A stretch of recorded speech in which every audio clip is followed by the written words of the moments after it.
edisi kali ini kita harus banyak hati-hati ya teman-teman. Hati-hati ya, hati-hati. Kita dengan Aceh baru punya perjanjian damai 20 tahun, saudara. Hati-hati. Hati-hati. Sebelum 20 tahun dulu Indonesia dan Aceh perang, saudara. Bertahun-tahun perang, saling tembak, saling culik, saling bunuh.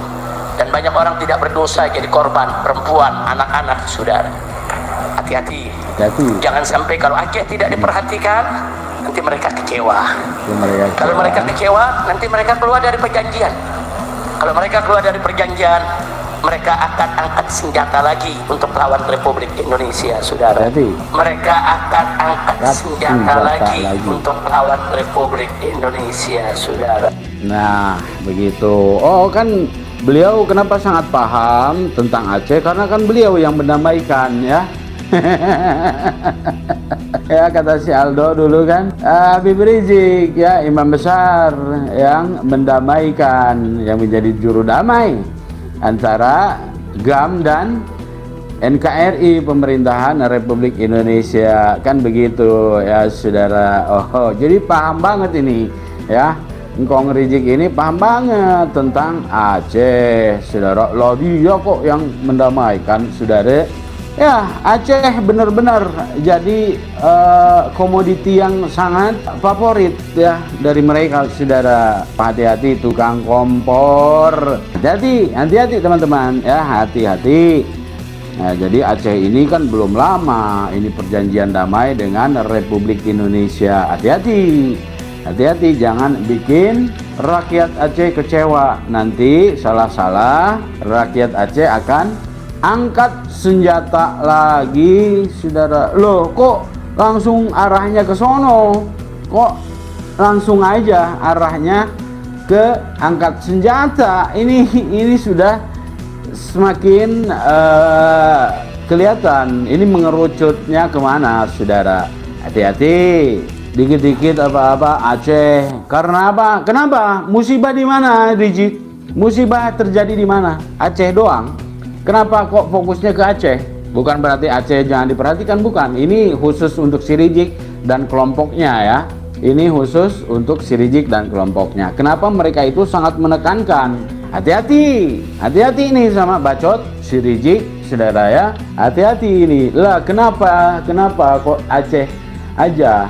Kita juga tidak memungkiri, Zik. Kita tidak memungkiri memang ada ya hal-hal yang membuat kita kecewa. Bukan hanya saudara-saudara kita yang terdampak, kita juga melihat dan kita juga mengalami itu rasa kekecewaan itu terhadap penanganan yang terkesan masih belum maksimal. Tapi mbok ya, jangan ditambah-tambahi, jangan dilebay-lebaykan, apalagi ada ujungnya angkat senjata. Maksudnya kemana ini? Belum apa-apa angkat senjata. Woi, semuanya yang punya otak, yang punya akal waras.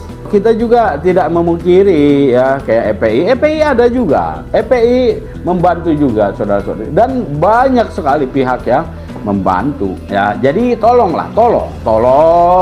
ya, di tengah-tengah kesulitan, di tengah-tengah musibah, tolong jangan keluarkan narasi-narasi yang tidak yang implikasinya nanti bisa mengakibatkan orang salah paham, orang punya pikiran-pikiran yang negatif. Tolong ya, tolong Jik, doakan, bantu, kritisi, tapi nggak usah ngancem-ngancem, dan seperti berusaha untuk membuka luka lama ya, mengungkit, mengorek-ngorek luka lama masyarakat atau saudara-saudara kita di Aceh ya.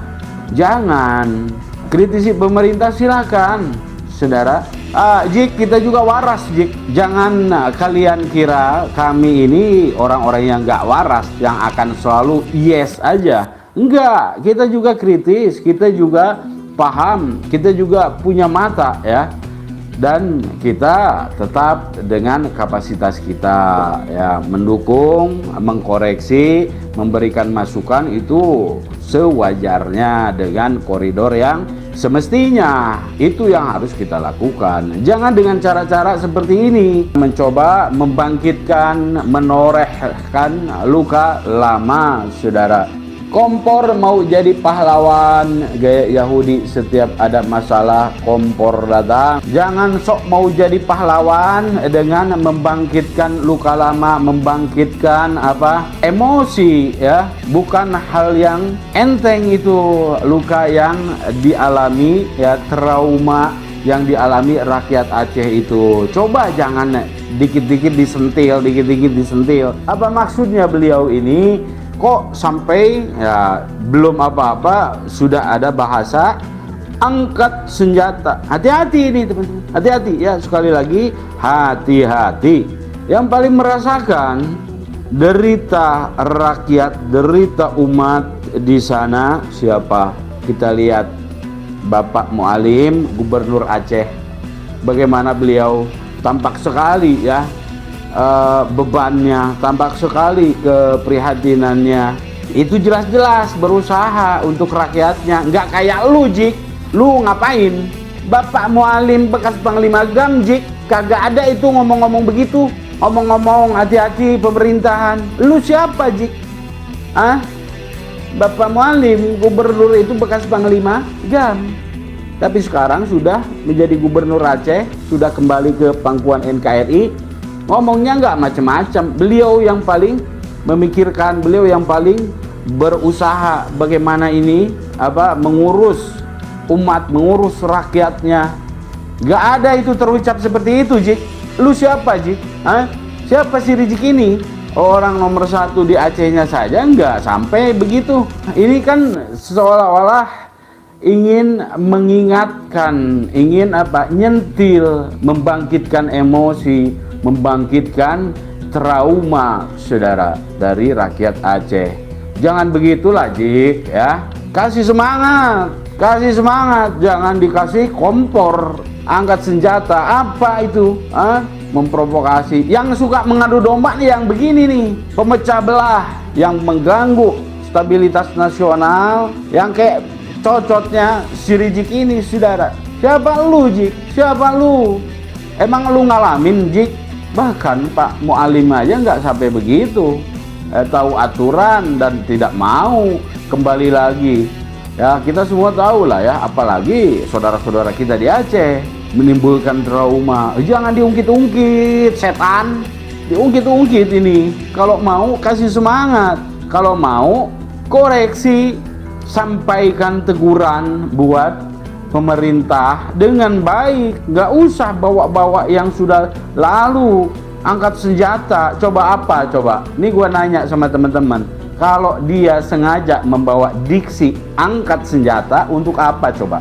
Untuk apa?